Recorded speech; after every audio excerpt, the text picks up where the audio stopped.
And let's go to Steve Kent. Steve, are you shaking in your boots over the thought that Scott Sims is going to be Canada, Newfoundland and Labrador's minister in Ottawa when the Liberals take over after next election in Ottawa? Not at all, Bill. We have enough going on in Newfoundland and Labrador politics that I'm not paying a whole lot of attention to the federal scene, but it's always interesting, that's for sure. Sure, yes.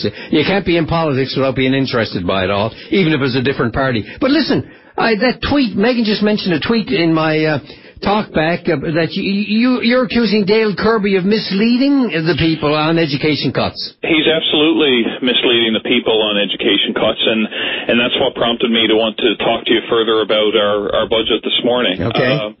Minister Jackman has reiterated on several occasions now, Bill, that there is no reduction to special education services, no reduction in the allocation of special education teachers as a result of this budget, and there's going to be no student support services program itinerants who will receive layoff notices. And Mr. Kirby talked this morning about program specialists. Program specialists at the school district level, as has occurred in previous board reorganizations, are being issued redundancy notices, and they'll be considered for employment under the new board structure as per the NLTA collective agreement.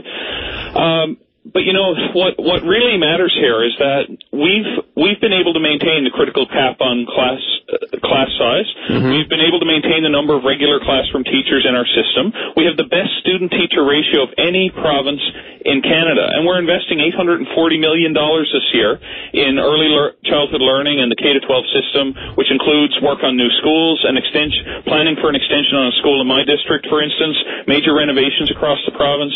So for Mr. Kirby to make some of the statements he's made, it's unfortunate, it's unacceptable. I mean, the Autism Society had to go as far as issuing a press release to respond to the misinformation and the lies being spread by Mr. Kirby and the NDP. Now, Steve Kent, Mr. Kirby sounded very confident, very, very self-assured on the issue this morning, even going so far as to say, we'll see in someone on your line, to say that I'm wrong, but I don't expect to have to do that.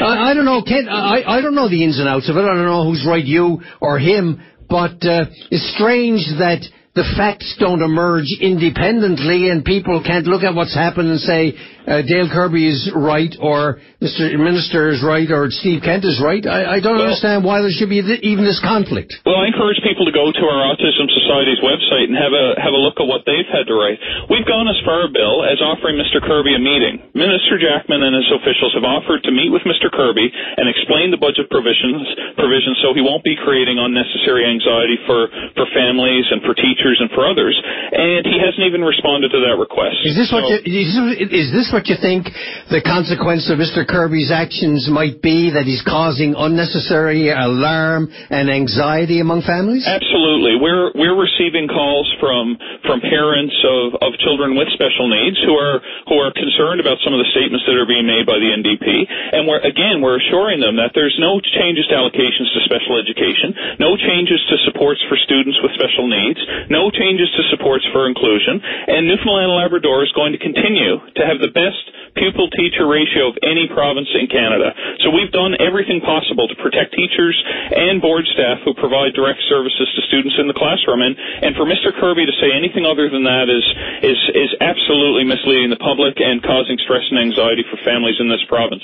Steve, we had the minister on last week in which he said the same thing about Mr. Kirby misleading the public and so on. So when I ask this question, I'm not saying that the minister is in any way ducking the issue, but it's strange to some listeners that, as a matter of fact, I have an email to this effect. It's strange to some listeners that you, Steve Kent, MHA for Mount Pearl North, is on talking about educational details rather than the minister. What's that all about?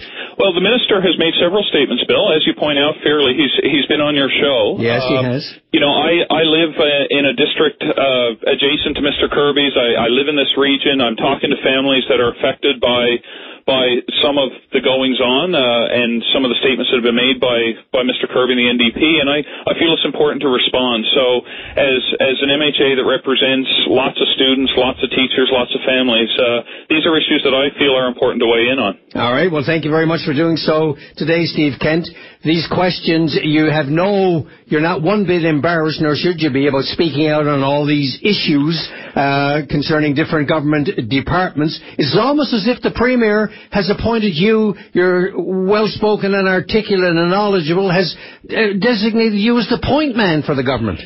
Not at all, Bill. You are one team member within our caucus, and I'm proud to speak out about issues that matter to people in this province. We've delivered a budget that's based on listening to the needs and concerns of people. That's why the budget is all about education and healthcare and responsible management and low taxation and investments for families and communities. So I have no problem getting on your show to talk about any of that. That's for sure. All right, Steve Kent, have a good day, and we look forward to talking to you again in the future. Thanks so much. Take care. All the best. Bye-bye. Bye.